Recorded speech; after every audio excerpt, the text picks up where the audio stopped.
8 ساڵی خوێناوی. ئەمە دیمەنی ڕژانە سەر شەقامی عێراقیەکانە. ڕۆژی 8 ئابی 1970 کاتێک وەستانی شەڕی ئێران و عێراق لە تەلەڤیزۆن و رادیۆ بەخشکرا. سەدام حوسێنیش لەو ڕۆژەدا وەک سەرکەوتوویەکی ئەو جەنگە لە شەقامەکانی بەغداددا دەرکەوت کە ناوی لێنابوو جەنگی قادسیەی سەدام و زیاتر لە 1 ملیۆن کوژراوی لێکەوتەوە. ئەم دیمەنانەش دوای ئەوە دێن کە ئێران دوای 2 ساڵ لە داگیرکردنی شاری فاو کە دەکەوێتە هەرە باشووری عێراق و لە کەنداوی عەرەبیدایە لە ڕۆژی 7 نیسانی 1970 لە شەڕێکی سەختی 35 کاتژمێریدا بە سەختی تێکشکا وا مەزەندە دەکرێت لەو شەڕەدا عێراق زیاتر لە 100 تەن تەنها چەکی کیمیایی بەکارهێنابێت. ئیتر ئێران لە بەردەم چەکی کیمیایی و باڵادەستی هێزی ئاسمانی و موشکەکانی عێراقدا بێئومێد بوو لە درێژەدان بە شەڕەکە و لە 20 تەمموزی ئەو ساڵەدا ئایەتوڵڵا خومەینی ناچار بوو بڕیاری ڕاگررتنی جەنگەکە بدات و وتی بڕیاری ڕاگررتنی جەنگەکە لە خواردنەوەی جامێک ژەهێر کوشندەترە لەلام.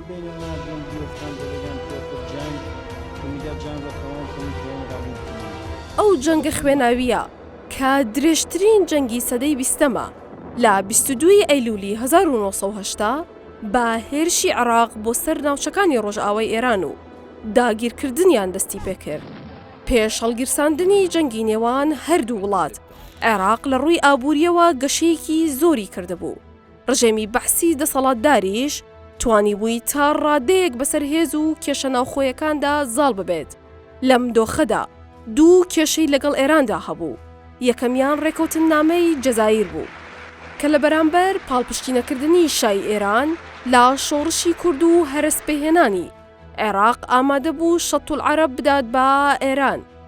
دووهەمین کێشەش ئەوە بوو لە دوای سەرکەوتنی شۆڕشی گەلانی ئێران لە ساڵی 1979 ڕووخاندنی شەهنشای ئێران ئیمام خومەینی توانی دەسەڵات لەو وڵاتە بگرێتە دەست و بە ناوی شۆڕشی ئیسلامیەوە هەموو هێزەکانی تر دوور بخاتەوە. یەکێک لە دروشمەکانی هەناردەکردنی شۆڕش بوو بۆ دەرەوەی ئێران. دیارە عێراقیش ژمارەیەکی زۆر لە شیعە و مەزارگای گرنگ و پیرۆزی شیعەکانی لێیە. ئەمەش جێگای مەترسی بوو بۆی.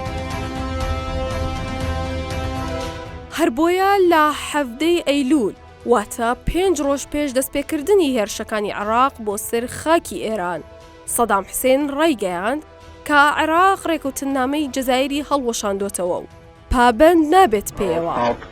إننا نعتبر اتفاقية 6 آذار لعام 1975 ملغاة من جانبنا.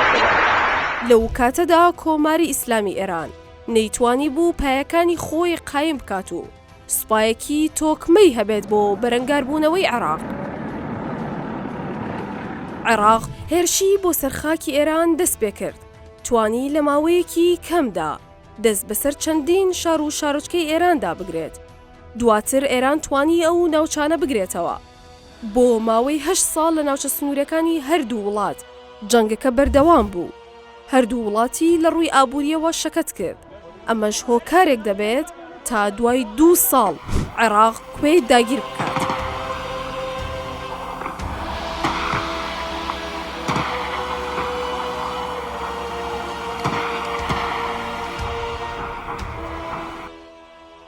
لەسەر وەختی دڵنیابوونی عێراق لەوەی کە ئێران ماندووە بەدەست جەنگەوە و توانای بەردەوامی نییە هێزەکانی بەرەو کوردستان کێشایەوە. بەچەکی قەدەغەکراوی کیمیایی لە هەڵەبجە و زۆر ناوچەی تریدا و دڕندەترین پرۆسەی سەربازی ئەنجامدا کە ئەوی شاڵاوەکانی ئەنفال بوو.